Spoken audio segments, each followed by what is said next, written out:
자유롭다고 생각하세요? 답하기 전에 한번 깊이 생각해 보세요. 아침에 눈을 뜨면 뭘 하시나요? 아마도 몽롱한 정신을 깨울 무언가를 찾아 손에 잡히는 스마트폰 화면을 습관적으로 넘겨보겠죠. 그 다음엔 커피 한 잔, 잠깐의 영상, 출근길이나 등굣길에 지루함을 달래줄 음악 한 곡이 이어질 겁니다. 하루 종일 팟캐스트, SNS, 끊임없는 알림 등 쉴 새 없이 쏟아지는 자극들을 소비하죠. 그러다 잠시라도 조용한 순간이 찾아오면 어떤가요?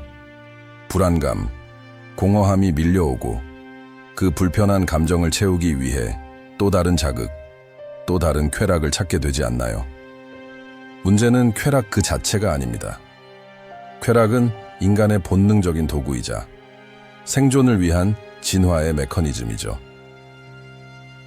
문제는 쾌락이 우리를 가두는 감옥이 될 때 좋은 감정을 끊임없이 갈구하는 욕구가 즉각적인 만족의 굴레에 갇히게 할 때 발생합니다. 빅터 프랭클은 거의 한 세기 전에 이를 예견했습니다. 많은 사람들이 감시 사회처럼 억압적인 미래를 경고했지만 프랭클은 더욱 섬뜩한 미래를 내다봤습니다. 사람들이 너무 많은 쾌락적 자극에 압도되어 반항할 생각조차 하지 못하는 세상. 굳이 강제하지 않아도 스스로 속박을 사랑하는 세상 말입니다. 지금 주변을 둘러보세요. 무엇이 보이시나요? 끝없는 쾌락을 소비하고 불편함을 즉시 해소하려는 엔터테인먼트에 사로잡힌 사회. 하지만 그 대가는 무엇일까요? 즉각적인 행복을 좇는 것이 정말 우리를 자유롭게 하는 걸까요? 아니면 오히려 속박하는 걸까요? 이 영상에서는 현대 사회가 어떻게 우리를 통제하기 위해 쾌락을 추구하도록 유도하는지, 그리고 그러한 의존이 어떻게 우리를 스스로 상상조차 하지 못했던 자발적 노예로 만들어가는지 알아보겠습니다. 스스로 생각을 통제하고 있다고 생각한다면 계속해서 영상을 시청하세요. 어쩌면, 정말 어쩌면 당신은 한 번도 자유로웠던 적이 없다는 사실을 깨닫게 될지도 모릅니다. 완벽한 노예 상태는 쇠사슬을 필요로 하지 않습니다. 고문, 협박, 끊임없는 감시도 필요 없죠. 단지 단순하지만 파괴적인 효과를 가진 한 가지, 바로 쾌락만 있으면 됩니다.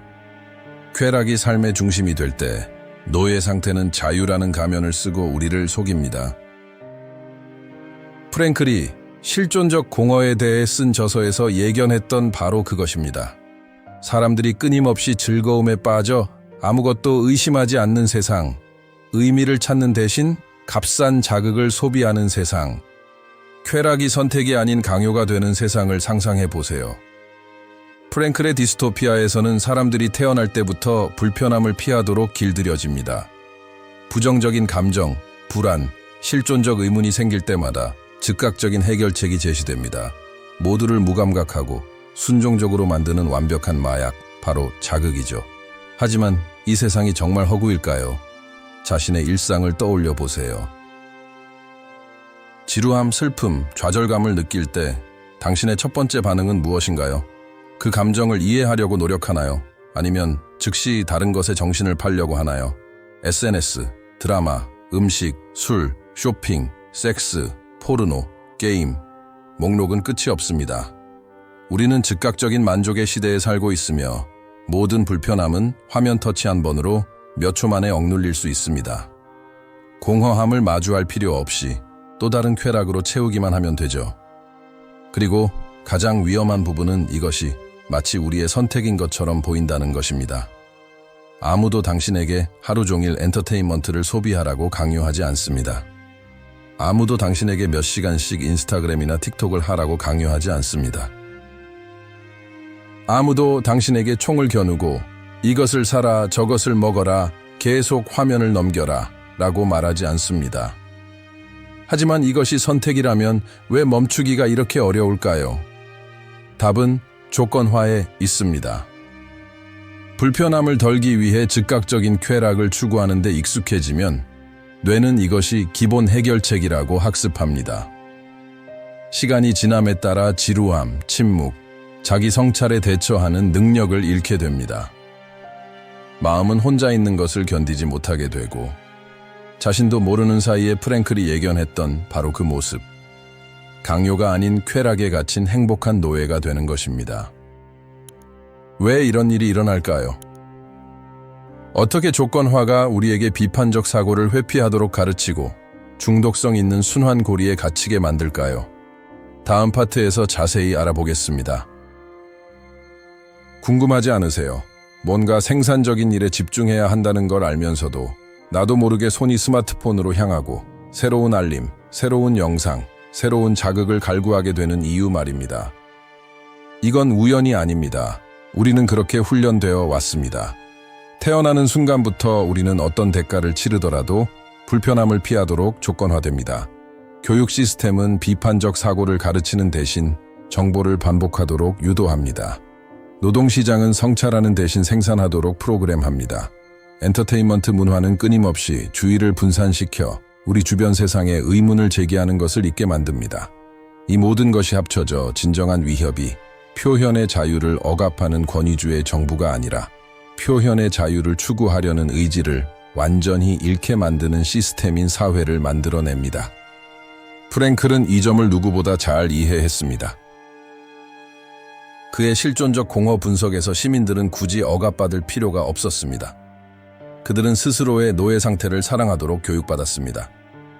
어린 시절부터 평생 반복되는 메시지, 조건화 과정을 통해 자신도 모르게 신념이 형성되었습니다. 인생은 최대한 즐겨야 한다. 쾌락의 순간이 모든 것을 해결한다. 와 같은 문구가 마음속에 새겨져 아무것도 의문을 품지 않도록 만들었습니다. 그들은 순응하고 깊이 생각하는 것을 피하고 고통의 그림자에서 벗어나는 것이 행복이라고 믿으며 자랐습니다. 이것이 우리 현실에 어떻게 반영되는지 생각해 보세요. 오늘날의 조건화는 최면 교육을 통해 이루어지는 것이 아니라 소셜미디어 알고리즘, 기업 마케팅, 그리고 당신도 모르게 행동을 형성하는 끊임없는 자극의 홍수를 통해 이루어집니다. 알림을 받을 때마다 뇌에서는 도파민이 분비됩니다. 짧은 영상이 새로운 정보를 전달할 때마다 스스로 생각할 필요가 없다는 것에 익숙해집니다. 좋아요, 사회적 인정, 즉각적인 쾌락 등 수능에 대한 보상을 받을 때마다 이것이 옳은 길이라는 생각이 강화됩니다. 그 결과는 무엇일까요? 스스로의 생각과 함께 있지 못하고 불편함에 대처하지 못하고 비판적 사고 습관을 잃어버렸기 때문에 시스템에 의문을 제기하지 못하는 세대가 탄생합니다. 결국 대중이 스스로 정신적 노력을 요구하는 모든 생각을 거부할 때 그들을 통제하기 위해 독재 정권은 필요하지 않습니다. 하지만 비판적 사고를 거부하는 데는 대가가 따릅니다. 어떤 대가를 치르더라도 불편함을 피할 때 우리는 더욱 연약하고 조종당하기 쉽고 취약해집니다. 끊임없는 쾌락은 우리를 약하게 만들고 인위적으로 만들어진 행복은 우리를 점점 더 수동적인 존재로 만들 수 있습니다. 어떻게 이런 일이 일어날까요? 고통 없는 세상에 대한 약속이 어떻게 완전한 복종으로 이어질 수 있을까요? 다음 파트에서 자세히 알아보겠습니다. 아무도 고통받지 않고 모든 고통이 빠르게 사라지고 슬픔, 좌절, 불안이 없는 세상을 상상해 보세요. 마치 천국 같지 않나요? 하지만 자세히 들여다보세요. 어려움에 직면하지 않는 사람에게 무슨 일이 일어날까요? 불편함을 피하도록 프로그램된 사회 전체에는 무슨 일이 일어날까요? 답은 간단합니다. 약해집니다. 프랭클은 이 함정을 놀라울 정도로 명확하게 이해했습니다. 그의 실존적 공허 분석에서 행복은 부작용도 위험도 없이 즉각적인 쾌락만을 제공하는 완벽한 마약, 끊임없는 자극 소비로 보장되었습니다. 하지만 이 행복은 진정 무엇을 의미할까요? 그것은 아무도 고통, 좌절, 심지어 자신의 양심에 대처하는 법을 모른다는 것을 의미했습니다. 불편한 생각은 화학적 위안의 복용으로 사라졌습니다. 삶은 피상적인 쾌락의 끝없는 연속이었습니다. 섹스, 엔터테인먼트, 소비, 그리고 이 패턴에서 벗어나는 모든 것은 위협으로 간주되었습니다. 주변을 둘러보세요. 현대사회에는 프랭클의 가상의 마약은 없을지 몰라도 그와 비슷한 것들이 있습니다. 즉각적인 인정을 제공하는 소셜미디어, 거절에 대한 두려움을 없애주는 데이팅 앱. 우리가 원하는 것을 우리도 모르는 사이에 제공하는 알고리즘. 모든 것이 불편함, 공허함, 노력의 필요성을 없애도록 설계되었습니다. 하지만 고통에서 끊임없이 도망치는 데는 대가가 따르고 그 대가는 바로 우리 자신의 심리적 강인함입니다. 고통에는 목적이 있다는 것이 냉혹한 현실입니다. 고통은 회복력을 만들고 좌절은 성장을 가르치고 어려움은 발전을 강요합니다. 하지만 모든 것이 순탄하고 모든 도전이 회피될 때 우리는 점점 더 약해집니다. 오늘날 어떤 불편함도 견딜 수 없는 것처럼 보입니다. 작은 실패는 실존적 위기로 변하고 사소한 갈등은 재앙처럼 보입니다. 인내심이나 노력을 요구하는 모든 것은 버려집니다. 우리는 가장 쉬운 길, 즉각적인 쾌락, 빠른 해결책을 찾도록 조건화되었기 때문입니다. 그리고 이것이 우리를 더 쉽게 통제할 수 있게 만듭니다.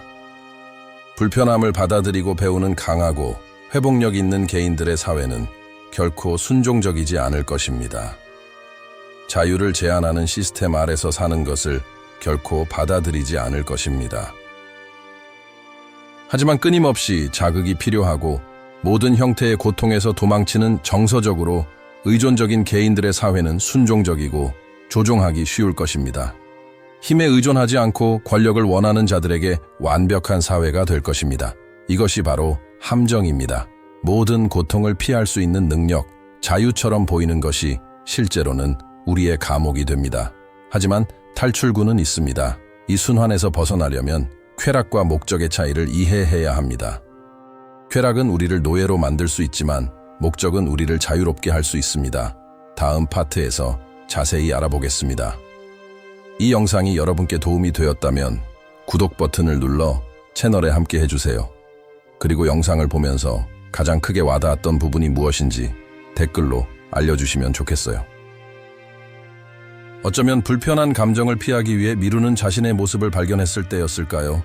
아니면 끊임없이 주의를 분산시키는 것들이 어려움에 맞서는 능력을 약하게 만들고 있다는 것을 깨달았을 때였을까요? 여러분의 깨달음을 나눠주시고 어떻게 하면 정신적인 자유를 되찾을 수 있을지 함께 고민해봐요. 여러분의 댓글 하나가 다른 누군가에게는 큰 울림을 줄 수도 있답니다. 인생에서 진정으로 원하는 것은 무엇인가요? 행복일까요? 아니면 의미 있는 삶일까요? 즐거움일까요? 아니면 목표일까요? 답은 너무나 당연해 보일 수 있지만 진심으로 깊이 생각해 본 적이 있으신가요? 현대 사회는 우리에게 행복이 궁극적인 목표라고 믿도록 만들었지만 정작 우리에게 제시하는 행복은 무엇일까요? SNS에 좋아요, 충동적인 쇼핑, 가벼운 만남, 끊임없이 이어지는 드라마 시청, 순간의 쾌락 뒤에 공허함만 남기는 가공식품. 이 모든 것들은 우리를 잠시 만족시킬 뿐 결코 오래가지 못합니다. 그리고 바로 여기에 문제의 핵심이 있습니다. 즐거움은 항상 일시적이라는 것이죠. 끊임없이 새로운 즐거움을 찾지 않으면 공허함이 다시 찾아옵니다. 이제 여러분의 삶에서 가장 의미 있었던 순간들을 떠올려 보세요. 진정으로 여러분을 성장시킨 순간들은 어떤 순간이었나요?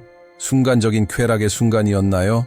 아니면 도전과 노력, 그리고 극복의 순간이었나요? 저명한 교육자이자 철학자인 파울루 프레이리는 그의 저서에서 인간은 목표 없이 살아갈 수 없다고 말했습니다.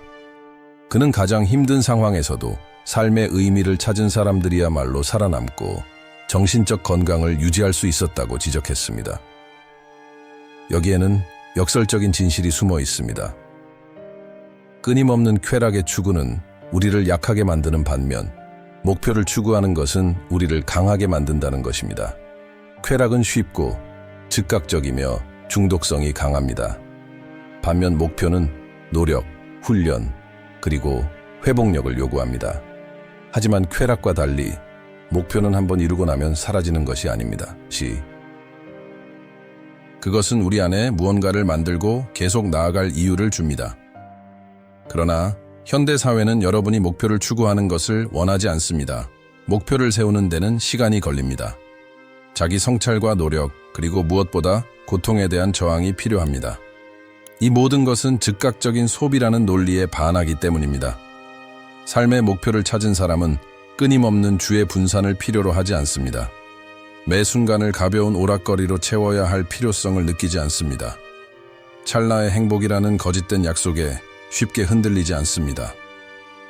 바로 그렇기 때문에 우리는 이러한 목표 추구에서 벗어나도록 끊임없이 자극적인 것들에 노출되는 것입니다. 목표가 있는 사람은 우리의 정서적 의존에 기생하는 시스템에게 위협적인 존재이기 때문입니다. 그렇다면 삶에서 무언가 부족하다고 느낀다면 어쩌면 답은 더 많은 쾌락이 아니라 더 적은 쾌락일지도 모릅니다. 더 많은 오락거리를 찾는 것이 아니라 불필요한 것들을 제거하는 것이 해답일 수 있습니다. 스스로에게 질문해 보세요. 진정으로 나를 움직이는 것은 무엇인가? 아침에 눈을 뜨게 하는 것은 무엇인가? 일회용 쾌락에 젖어 살고 있는가? 아니면 진정으로 중요한 무언가를 만들어가고 있는가? 그렇다면 이러한 함정에서 어떻게 벗어날 수 있을까요? 어떻게 이 악순환의 고리를 끊고 정신적인 자유를 되찾을 수 있을까요? 다음 편에서 함께 알아보겠습니다. 이제 끊임없는 쾌락 추구가 어떻게 우리를 함정에 빠뜨리는지 이해하셨을 겁니다. 그렇다면 가장 중요한 질문은 이것입니다. 어떻게 이 함정에서 벗어날 수 있을까요? 우리의 주의를 분산시키고 중독시키고 정서적으로 의존하게 만드는 이 세상에서 어떻게 정신적인 자유를 되찾을 수 있을까요? 먼저 알아야 할 것은 이 싸움이 쉽지 않다는 것입니다. 시스템은 우리가 실패하도록 설계되어 있습니다. 우리가 계속해서 즉각적인 쾌락을 추구하고 알고리즘에 우리의 관심을 쏟아붓고 끝없이 소비하기를 바랍니다. 하지만 탈출구는 있습니다. 그리고 그 시작은 우리를 상대로 벌어지고 있는 이 게임을 자각하는 것입니다. 악순환의 고리를 끊기 위한 첫 번째 전략은 전략적 쾌락 박탈입니다. 금욕주의자가 되어 모든 즐거움을 거부하라는 뜻이 아닙니다. 중독성이 있는 자극에 노출되는 것을 의식적으로 조절해야 한다는 것입니다. 문제는 쾌락 자체가 아니라 쾌락이 우리를 통제하는 수단으로 사용되고 있다는 사실입니다. SNS, 가공식품, 강박적인 오락 소비와 같은 특정 쾌락을 일정 기간 동안 멀리하면 흥미로운 일이 벌어집니다. 우리의 뇌가 재조정되는 것입니다. 사소한 것에서 다시 만족감을 찾기 시작하고 인위적인 자극에 대한 끊임없는 갈망은 힘을 잃기 시작합니다. 두 번째 단계는 불편함에 대한 내성을 다시 키우는 것입니다. 자유를 되찾고 싶다면 지루함, 좌절감, 그리고 끊임없는 자극의 부재를 견뎌내는 법을 다시 배워야 합니다. 즉, 조용히 있는 시간을 갖고 쏟아지는 정보의 홍수에서 벗어나 매 순간을 무언가로 채우지 않고 그저 존재하는 연습을 해야 합니다. 처음에는 힘들 것입니다. 끊임없이 도파민에 익숙해진 뇌는 더 많은 자극을 요구할 것입니다. 하지만 견뎌낸다면 강력한 변화를 경험하게 될 것입니다. 불편함이 여러분을 죽이지 않는다는 것을 깨닫게 될 것입니다. 오히려 불편함은 여러분을 더욱 강하게 만들어 줄 것입니다. 세 번째 단계는 비판적 사고를 기르는 것입니다. 스스로에게 질문해 보세요. 왜 나는 끊임없이 주의를 분산시켜야 할 필요성을 느끼는가? 누가 나의 쾌락 중독으로 이득을 얻는가? 이러한 즉각적인 만족의 순환고리에 갇혀 있지 않다면 나는 무엇을 하고 있을까? 더 많이 질문할수록 여러분의 습관과 욕망 중 많은 부분이 진정으로 여러분이 선택한 것이 아니라 시스템에 의해 프로그래밍 되었다는 것을 깨닫게 될 것입니다. 하지만 이러한 질문을 던지는 사람만이 자신의 운명을 다시 써 내려갈 수 있습니다. 네 번째이자 가장 중요한 단계는 쾌락을 목표로 대체하는 것입니다. 앞서 이야기했듯이 의미 있는 삶을 추구하는 것이 즉각적인 쾌락의 노예 상태에서 벗어나는 진정한 해독제입니다. 그러니 스스로에게 질문해 보세요. 내게 진정으로 중요한 것은 무엇인가? 나는 무엇을 만들어가고 싶은가? 어떻게 하면 더 의미 있는 삶을 살 수 있을까? 이 질문들은 어렵지만 진정으로 중요한 질문들입니다.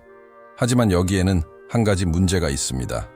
여러분이 이러한 악순환에서 벗어나기 시작하더라도 주변 사람들은 여전히 그 안에 깊이 빠져 있을 것입니다. 그리고 여러분이 변화하기로 결심하면 피할 수 없는 일이 발생합니다. 사람들이 여러분을 다르게 보기 시작하는 것입니다. 어떤 사람들은 여러분을 존경할 것이고 어떤 사람들은 여러분을 거부할 것입니다. 여러분이 자유로워지면 다른 사람들이 자신에게서 보고 싶어 하지 않는 모습을 비추는 거울이 되기 때문입니다. 여러분의 변화를 좋아하지 않는 사람들을 생각해 보세요. 왜 그들은 여러분의 성장에 부정적으로 반응할까요? 여러분의 깨어남이 그들 역시 잠들어 있다는 불편한 사실을 상기시키기 때문입니다. 끊임없이 주의를 분산시키는 것들에 동참하기를 거부하는 여러분의 모습은 그들이 여전히 그 안에 갇혀 있다는 사실을 드러냅니다. 목표를 추구하는 여러분의 모습은 그들 삶의 의미 부재를 폭로합니다. 그리고 이것은 불편함을 야기합니다. 그들이 무슨 수를 써서라도 피하려고 하는 바로 그 불편한 말입니다. 그래서 많은 사람들이 여러분을 다시 끌어내리려 할 것입니다. 여러분을 극단적이라고 부르고 인생을 너무 심각하게 받아들인다고 말하고 오락거리에 빠져 사는 것에 아무런 문제가 없다고 설득하려 할 것입니다. 하지만 이제 여러분은 진실을 알고 있습니다. 목표 없는 쾌락은 또 다른 형태의 노예의 상태일 뿐이라는 것을 말입니다. 전략적 쾌락 박탈을 실천하기 시작하면 처음 72시간이 가장 힘듭니다. 끊임없이 도파민에 익숙해진 뇌는 반발할 것입니다. 불안, 초조함, 심지어 두통이나 불면증과 같은 신체적 증상을 경험할 수도 있습니다. 신경계가 인위적인 자극에 너무 익숙해져서 평범한 현실이 부족하게 심지어 고통스럽게 느껴지기 때문입니다. 하지만 이 초기 단계를 잘 견뎌낸다면 놀라운 일이 벌어집니다. 본연의 감각이 되살아나기 시작합니다. 색깔은 더욱 선명하게 보이고 맛은 더욱 풍부하게 느껴지고 대화는 더욱 의미 있게 다가옵니다. 이전에는 단조롭게 느껴졌던 것들이 이제는 미묘한 뉘앙스와 가능성으로 가득 차 보입니다. 마치 세상을 왜곡해서 보게 만들던 필터를 제거한 것과 같습니다.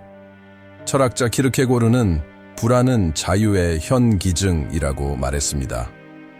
이 말은 끊임없는 쾌락의 순환에서 벗어나기 시작할 때 일어나는 일을 완벽하게 표현합니다. 진정한 자유는 두려울 수 있습니다. 왜냐하면 자유에는 책임이 따르기 때문입니다. 자신의 존재에 의미를 부여해야 하는 책임 말입니다. 주어진 대로 살아가는 것이 더 쉽습니다. 알고리즘이 다음에 무엇을 볼지 결정하고 광고가 무엇을 원할지 결정하는 그런 삶 말입니다. 진정한 자유는 미지의 시면에 맞서 스스로 어떤 길을 갈지 결정하는 것을 의미합니다. 그리고 그것은 용기를 필요로 합니다. 하지만 그 용기에 대한 보상은 엄청납니다. 인위적인 쾌락의 감옥에서 벗어나면 소중한 것을 되찾게 됩니다. 바로 정신적인 자유입니다. 여러분은 자신의 관심을 어디에 집중할지 스스로 선택할 수 있다는 것을 깨닫게 됩니다. 더 이상 자극에 이끌려 다니지 않아도 됩니다. 더 큰 목표를 위해 만족을 미룰 수 있다는 것을 알게 됩니다. 성장으로 이어지는 일시적인 불편함을 견뎌낼 수 있고 심지어 그것을 소중하게 여길 수 있다는 것을 배우게 됩니다. 요컨대 여러분은 조종당하지 않는 사람이 됩니다. 선택은 여러분의 몫입니다. 전처럼 계속 살아갈 수도 있습니다. 주의를 분산시키고 다음 도파민을 찾아 헤매고 내면에 커져가는 공허함을 무시하면서 말입니다. 아니면 정신적인 주도권을 되찾고 목표를 세우고 쉽게 조종당하지 않는 사람이 되기로 결심할 수도 있습니다. 사회가 제공하는 편안한 감옥보다 더 힘들더라도 진정한 자유를 선택할 수 있습니다. 여러분은 어떤 선택을 하시겠습니까? 여러분도 이러한 악순환에 갇혀 있다고 느낀 적이 있나요? 사회가 어떻게 쾌락을 통제 수단으로 사용하는지 깨달은 적이 있나요? 아래 댓글에 여러분의 생각을 공유해 주세요. 질문하는 것이 자유로 가는 첫걸음이기 때문입니다. 이 영상이 세상을 다르게 보는 계기가 되었다면 구독과 알림 설정도 잊지 마세요. 우리는 피상적인 것에 만족하지 않고 찰나의 쾌락만을 중시하는 세상에서 의미를 찾는 사람들의 공동체를 만들어가고 있습니다. 여러분의 이야기를 들려주세요. 오늘 무엇을 배우고 그것을 어떻게 삶에 적용할지 나눠주세요. 자유를 향한 여정은 모두 다르며 여러분의 경험이 다른 누군가에게는 깨어나는 데 필요한 바로 그 울림이 될 수 있습니다. 이것은 단지 시작일 뿐입니다. 우리는 함께 무한한 주의 분산의 시대의 목표를 가지고 사는 것이 무엇을 의미하는지 다시 발견할 수 있습니다. 다음 영상에서 만나요.